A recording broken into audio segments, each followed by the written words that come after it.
Bonjour et je tiens vraiment à vous féliciter pour cet investissement que vous venez de faire sur vous, de découvrir le protocole de la récapitulation. Ce protocole, comme je vous l'ai dit, est issu des techniques chamaniques. Il a été revisité, on va dire, pour que ce soit adapté au monde occidental et intégré ensuite dans le monde du coaching et de l'accompagnement. Dans le monde chamanique, on utilise beaucoup le souffle et la ligne du temps. Et pour ce protocole, c'est ce que l'on va faire. En général, la ligne du temps nous traverse, nous sommes le présent, devant nous, c'est notre avenir, derrière nous, c'est notre passé. Et on va utiliser le souffle, la respiration.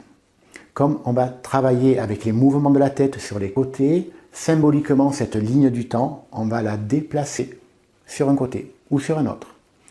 Pour l'exercice, je vais représenter le côté du passé par mon côté gauche, ce qui donne mon passé côté gauche, devant moi le présent, sur mon côté droit l'avenir.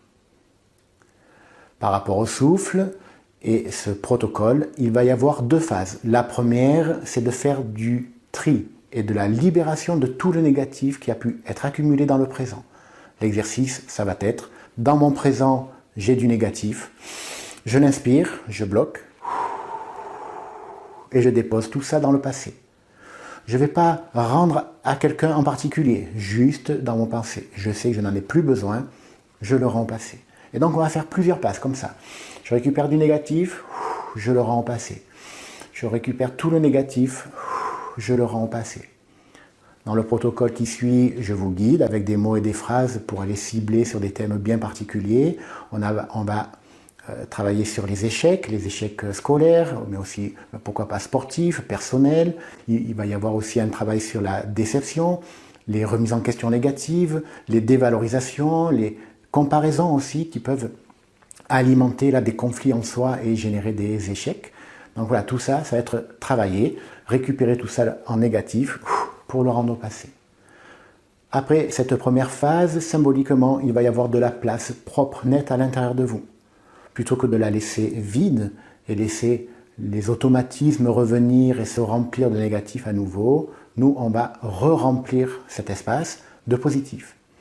Et on va utiliser le passé, car dans le passé, on laisse parfois des plumes. Je raconte souvent en thérapie ou en coaching cette petite métaphore. Souvent, on perd des plumes dans notre passé, mais on en a besoin pour voler de nos propres ailes. Voilà, c'est un peu le style. Et donc, c'est de dire, dans le passé, il y a plein de belles choses. Je les récupère et je viens me les réapproprier dans mon présent. Mais on va aller au-delà, plutôt que juste les déposer dans le présent, on va continuer à tourner la tête vers l'avenir pour déposer toutes ces belles choses dans le présent et pour l'avenir. Donc, on récupère toutes les belles choses et on les installe dans notre vie. Donc, ce qu'on va récupérer, c'est de l'ordre des réussites. Il y en a plein. Vous allez peut-être être surprise de toutes vos réussites, qui sont les vôtres, mais ça va être important d'y mettre de la conscience avec la maturité que vous avez acquise aujourd'hui, sur vos acquis, sur vos compétences, sur vos connaissances, sur vos réussites. Voilà, donc la deuxième phase, je récupère le positif et je l'installe dans ma vie, dans mon présent, dans mon avenir. Voilà pour cette vidéo de présentation. Je ne vous détaille pas en profondeur ce protocole, ce n'est pas la peine. L'important, c'est de le vivre et de l'expérimenter. La connaissance, on nous a appris qu'il fallait la maîtriser par le mental. Moi, je vous dis, la connaissance, c'est l'expérience. Et donc, je vous invite à visionner la deuxième vidéo qui suit pour être guidé pour ce protocole, la récapitulation. Faites-vous plaisir à être vous et à découvrir tous les potentiels qui sont en vous. Passez une bonne journée et au plaisir. Au revoir.